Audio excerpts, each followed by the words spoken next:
Now he is asking कि अब sir कौन सी लेंस लो, क्योंकि उन्होंने सेल में कैमरे बॉडी तो ले ली है 6600 कैमरा कि ZV-10 Mark II कैमरे के अंदर कोई क्या हमें इंटरनल इमेज स्टेबलाइजेशन मिलेगी।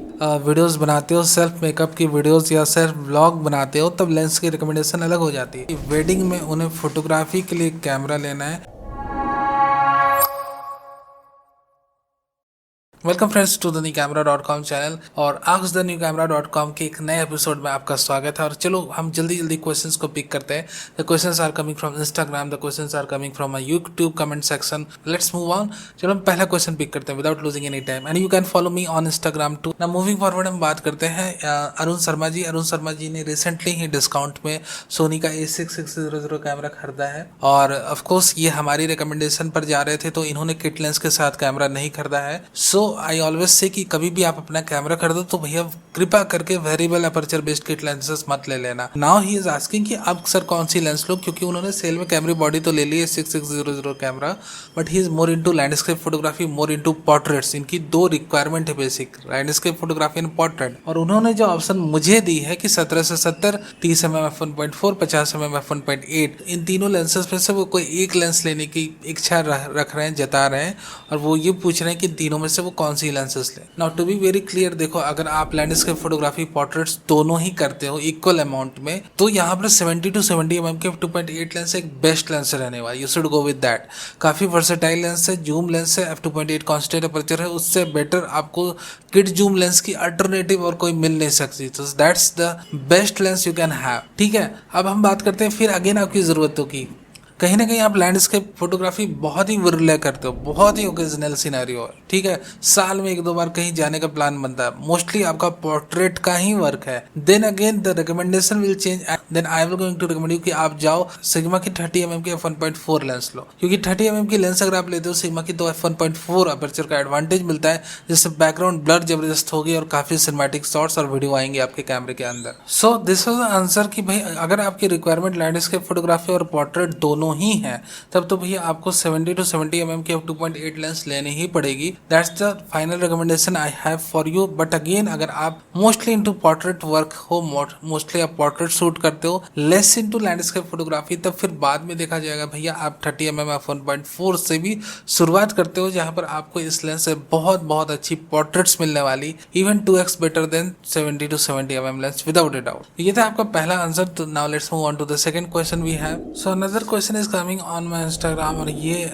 मेकअप आर्टिस्ट है और ये शूट करते हैं makeup videos, and he is interested A6700 camera. वो कह रहे हैं कि ही वो परचेस करेंगे ही करेंगे, but at the very same time he is confused with the lens. देखो अगर आप अपनी सेल्फ वीडियोस बनाते हो, सेल्फ मेकअप की वीडियोस या सेल्फ ब्लॉग बनाते हो, तब लेंस की रिकमेंडेशन अलग हो जाती है। तब आप सिग्मा की 16 mm के f1.4 lens low. But when you shoot someone makeup, या आप एक मेकअप आर्टिस्ट हो, किसी का मेकअप कर रहे हो और आपको अपने कैमरा और लेंस सेटअप को थोड़ी दूर रख के शूट करना है, in that very specific scenario आपको 30 mm के f1.4 लेंस लगेगी। आपको बात शायद समझ आ रही होगी कि अगर आपका खुद का सेल्फ वीडियो शूट करना है, जैसे मैं भी इस वक्त शूट कर रहा हूं, तो मैं 16 mm की लेंस यूज कर रहा हूं, ठीक है। Since I am very close to camera, मेरे हाथ मेरे कैमरे को टच कर सकते हैं, बट ये कोई अच्छी डिस्टेंस नहीं है। मान लो कि आप किसी का मेकअप कर रहे हो, किसी को भी ग्रूम कर रहे हो, in that very scenario you need an space, और उस स्पेस के बाद वो कैमरा रहना चाहिए और लेंस रहनी चाहिए।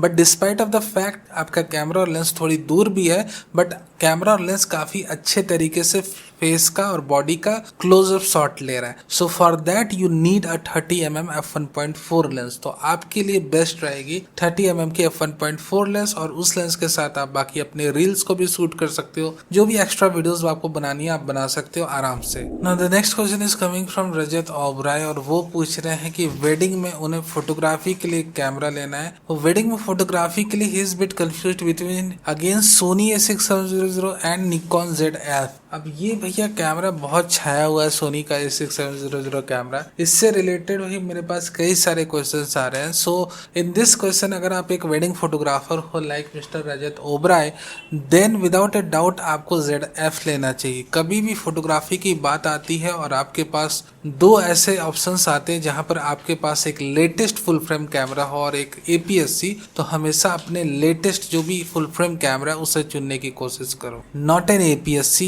बिलीव मी, वेडिंग फोटोग्राफी में खासकर always try to go with a full frame camera. और एडवांटेजेस क्या आपको मिलेगी, देखो एडवांटेजेस के बारे में क्या ही बात करना। तो ZF की मैंने डेडिकेटेड रिव्यू वीडियोस बना के रखी है, AF test videos, over heating test video, कई सारी ZF की वीडियो है।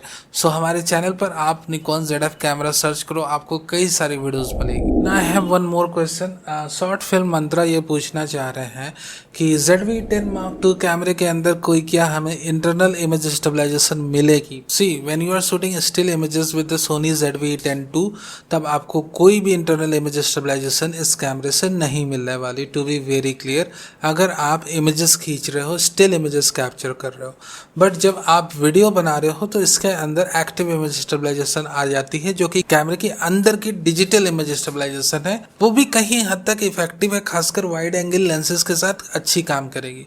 बट मेरी मानो तो आपके ZV-10 Mark II कैमरे के अंदर एक बहुत अच्छी छुपी हुई इमेज स्टेबलाइजेशन फीचर है, जिसको सोनी अब उतना एडवर्टाइज नहीं कर रहे हैं, बट ZV-10 जब आया था तो वो खुलकर एडवर्टाइज कर रहे थे। उसका नाम है जायरो बेस्ड इमेज स्टेबलाइजेशन। वो तब इफेक्टिव रहती है जब आप अपने कैमरे के अंदर कोई भी तरह की IS OIS को ऑफ कर दो, यानी कि सारी एक्टिव IS को ऑफ कर दो।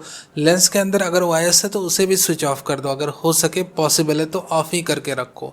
देन ऑटोमेटिकली आपकी जो कैमरा है, अगर सारी IS और OIS फीचर ऑफ है तो अपना जायरो बेस्ड डेटा ये रिकॉर्ड करेगा अपनी वीडियो के साथ। और सोनी का एक सॉफ्टवेयर होता है मेरे दोस्त, कैटलास्ट ब्राउज, जिसे आप फ्री में डाउनलोड कर सकते हो। उसे डाउनलोड करके अपने फुटेजेस को स्टेबलाइज कर लो आराम से, and you will have an amazing footage. Believe me, उसमें कोई भी आपको जर्क्स एंड जंप्स नहीं दिखेगा, just like you are shooting from an action camera.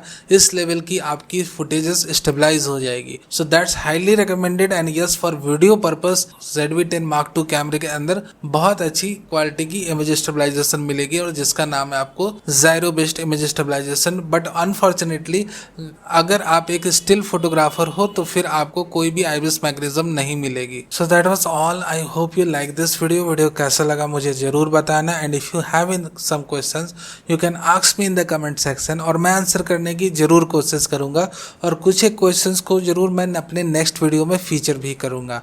Thank you very very much for being a part of this video अच्छा लगा हो तो एक लाइक करना मत भूल जाना, and of course we are new to this channel, consider subscribing. Thank you very much again for being a part of this.